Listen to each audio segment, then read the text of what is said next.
ಹಿಂದೆ ಅವರು ಲೋಕಸಭಾ ಸದಸ್ಯರಾಗಿದ್ದಾಗ BJP ಅವ್ರಿಗೆ ಸಪೋರ್ಟನ್ನು ಕೊಟ್ಟು ಘೋಷಣೆ ಮಾಡಿದ್ರಿ, ಲೋಕಸಭಾ ಸದಸ್ಯರಾದರು.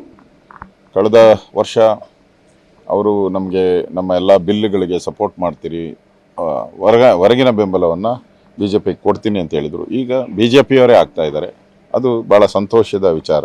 ವಿಶೇಷವಾಗಿ ಕುಮಾರಸ್ವಾಮಿ ಅವ್ರಿಗೆ ಅಲ್ಲಿ ಅಭ್ಯರ್ಥಿಯಾಗಿರೋದ್ರಿಂದ ಮತ್ತು ಅವರ ಪ್ರಭಾವವನ್ನು ಬೆಳೆಸ್ಕೊಂಡು ಮಂಡ್ಯ ಮತ್ತು ಮೈಸೂರು ಎರಡು ಭಾಗದಲ್ಲೂ ಅವ್ರು ಚುನಾವಣಾ ಪ್ರಚಾರಕ್ಕೆ ಬರ್ತಾರೆ. ಯಾವಾಗ ನ್ಯಾಷನಲ್ ಲೀಡರ್ಸ್ ಎಲ್ಲ ಬರ್ತಾ ಇದ್ದಾರೆ ಅವಾಗೆಲ್ಲನೂ ಕೂಡ ಬರ್ತೀನಿ ಅಂತ ಮಾತನ್ನು ಹೇಳಿದ್ದಾರೆ.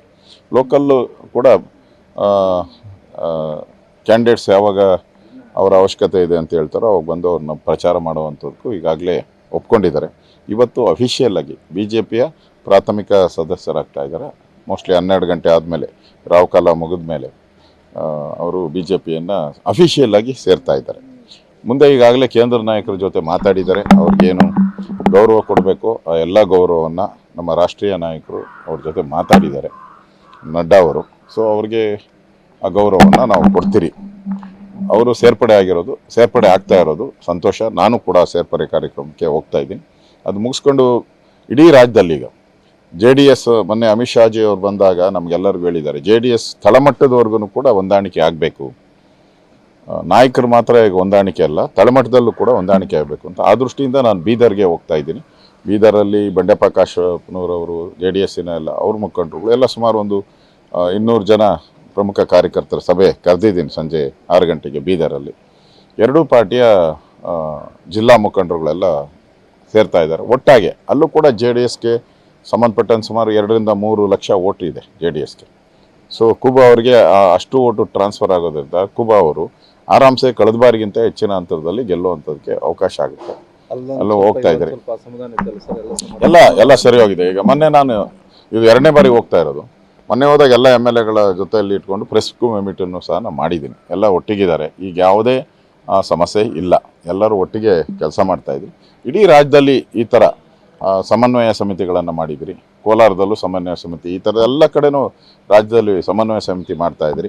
ಒಂದು ರೀತಿ ಹಾಲು ಜೇನು ಹೇಗೆ ಕೂಡಿದ್ರೆ ಒಂಚೂರು ಗೊತ್ತಾಗೋದೇ ಇಲ್ಲ, ಹಾಲು ಯಾವುದು ಜೇನು ಯಾವುದು ಅಂತ ಗೊತ್ತಾಗಲ್ಲ, ಸಿಹಿ ಮಾತ್ರ ಗೊತ್ತಾಗುವಂಥದ್ದು. ಆ ರೀತಿ JDS ಮತ್ತು BJP ಹೊಂದಾಣಿಕೆ ಆಗಿದೆ. ಎಲ್ಲೂ ಒಂದೇ ಒಂದು ಅಪಸ್ವರನೂ ಕೂಡ ಇಡೀ ರಾಜ್ಯದಲ್ಲಿ ಎಲ್ಲೂ ಬಂದಿಲ್ಲ. ಹಿಂದೆ ಕಾಂಗ್ರೆಸ್ ಆದಾಗ ಭಾಳ ಗಲಾಟೆ, ಗೊಂದಲಗಳು, ಹೊಡೆದಾಟ ಎಲ್ಲ ಆಯಿತು. ಈಗ ಏನೂ ಇಲ್ಲ, ಎಲ್ಲ ಕಡೆನೂ ಹೊಂದಾಣಿಕೆ ಆಗಿದೆ. ಒಟ್ಟಾಗಿ ನಾವು ಹೋಗ್ತಾ ಇದ್ದೀರಿ.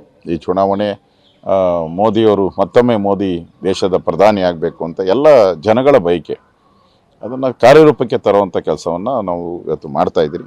ಇವತ್ತು ಕೂಡ ಅಶ್ವಥ್ ನಾರಾಯಣ್ ಅವರ ಮನೆಯಲ್ಲಿ ಅವರು ಇನ್ಚಾರ್ಜ್ ಆಗಿದ್ದಾರೆ. ಪತ್ರಿಕೆಯಲ್ಲಿ ಕೆಲವು ಸರಿ ಬಂದಿತ್ತು ನನ್ನ ಇನ್ಚಾರ್ಜು ಅಂತ. ನನಗೆ ಯಾವುದೇ ನಾನು ಮತ್ತು ವಿಜಯೇಂದ್ರ ಅವರಿಗೆ ಕರ್ನಾಟಕದ ಯಾವುದೇ ಇನ್ಚಾರ್ಜ್ ಇಲ್ಲ. ನಾವು ಪ್ರವಾಸ ಮಾಡ್ತೀರಿ, ಇಡೀ ರಾಜ್ಯದ ಪ್ರವಾಸಗಳನ್ನು ಮಾಡ್ತಾಯಿದ್ದೀರಿ. ಕೆಲವು ಮಾಧ್ಯಮದಲ್ಲಿ ಬಂದಿತ್ತು ಇನ್ಚಾರ್ಜು ಅಶ್ವಥ್ ನಾರಾಯಣ್ ಅವರು ಈಗ ಮೊನ್ನೆ ಘೋಷಣೆ ಮಾಡಿದ್ದೀರಿ. ಮೊದಲು ಮೈಸೂರಿಗಿತ್ತು. ಮೊದಲು ಸುರಾನ ಅವರು ಇದಕ್ಕೆ ಇನ್ಚಾರ್ಜ್ ಇದ್ದರು. ನಿರ್ಮಲಾ ಸುರಾನ ಅವರು ಗ್ರಾಮಾಂತರಕ್ಕೆ ಇನ್ಚಾರ್ಜ್ ಇದ್ರು ಅವರು. ಈಗ ಅವ್ರನ್ನ ತಮಿಳ್ನಾಡಿಗೆ ಹೋಗಿರೋದ್ರಿಂದ ಅವ್ರ ಬದಲಾಗಿ ಈಗ ಅಶ್ವಥ್ ನಾರಾಯಣ್ ಅವರು ಎರಡೂ ಕಡೆ ಇನ್ಚಾರ್ಜ್ ಇರ್ತಾರೆ. ಬೆಂಗಳೂರು ಗ್ರಾಮಾಂತರ ಮತ್ತು ಮೈಸೂರು ಇನ್ಚಾರ್ಜ್ ಇರ್ತಾರೆ. ಅವ್ರ ನೇತೃತ್ವದಲ್ಲಿ ಒಳ್ಳೆಯ ಚುನಾವಣೆ ಆಗಬೇಕು. ಮತ್ತು ನಮಗೆ ಎಲ್ಲ ಗೊತ್ತಿರೋವಂಥದ್ದಕ್ಕೆ ಪೂರ್ತಿ ಜನ ಬೆಂಬಲ, ಬೆಂಗಳೂರು ಗ್ರಾಮಾಂತರದಲ್ಲಿ ಜನ ಪೂರ್ತಿ ಬೆಂಬಲವಾಗಿ ಡಾಕ್ಟರ್ ಮಂಜುನಾಥ್ ಅವರಿಗೆ ಇದೆ. BJP ಅಭ್ಯರ್ಥಿಯವರು ಕಮಲದ ಅಭ್ಯರ್ಥಿ ಆಗಿದ್ದಾರೆ. BJP ಅಭ್ಯರ್ಥಿಯಾಗಿ ಪೂರ್ತಿ ಬೆಂಬಲ ಇದೆ. ಅವರು DK ಬ್ರದರ್ಸ್ಗೆ ಹಣ ಬೆಂಬಲ ಇದೆ. ಇಲ್ಲಿ ಹೋರಾಟ ನಡೀತಾ ಇರೋದು ಹಣಬಲವೋ ಜನಬಲವೋ. ನನಗನ್ಸುತ್ತೆ ಮಂಜುನಾಥ್ ಅವರು ಸಂಪತ್ತಿಗೆ ಸವಾಲು ಆಗ್ತಾರೆ, ಗೆಲ್ತಾರೆ. ಇಡೀ ರಾಜ್ಯದಲ್ಲಿ ಅವ್ರದ್ದೇ ಆದಂಥ ಒಂದು ಒಳ್ಳೆಯ ಕೆಲಸಗಳು ಇದೆ. ಮತ್ತು ಕಾಂಗ್ರೆಸ್ ಅವರು ಕೂಡ ಇಷ್ಟು ದಿನ ಆದರೂ ಅವ್ರ ಬಗ್ಗೆ ಒಂದು ಮಾತಾಡೋಕ್ಕೂ ಅವರು ಒಂದು ಸಣ್ಣ ತಪ್ಪು ಅವರು ಸಿಕ್ಕಿಲ್ಲ. ಅಂದರೆ ಅಭ್ಯರ್ಥಿ ಗೆಲ್ಲುವಂಥದ್ದು ಅಷ್ಟೇ ಈಸಿ. ನೀವು ಮತ್ತು ನಿಮ್ಮ ಮೈತ್ರಿ ಪಕ್ಷವಾಗಿರುವಂತಹ JDS ಅವ್ರಿಗೆ ಕಾಂಗ್ರೆಸ್ ಸೋಲಿಸೋದಕ್ಕಿಂತಲೂ ಕೂಡ DK ಶಿವಕುಮಾರ್ ಹಾಗೂ ಅವ್ರ ಕುಟುಂಬವನ್ನು ಸೋಲಿಸೋದು ಭಾಳಷ್ಟು ಪ್ರತಿಷ್ಠೆಯಾಗಿ ತೆಗೆದುಕೊಂಡಂತೆ ಕಾಣಿಸ್ತಾ ಇಲ್ವ ಅಂತ? ಇದು ಪ್ರಶ್ನೆ ಬರಲ್ಲ ಇದರಲ್ಲಿ. ಅವರ ದುರಾಡಳಿತ, ಅವರು ಮಾಡಿರೋವಂಥ ತಪ್ಪು ಕೆಲಸಗಳು ಅದು ಜನಕ್ಕೆ ಬೇಸರ ಆಗಿದೆ.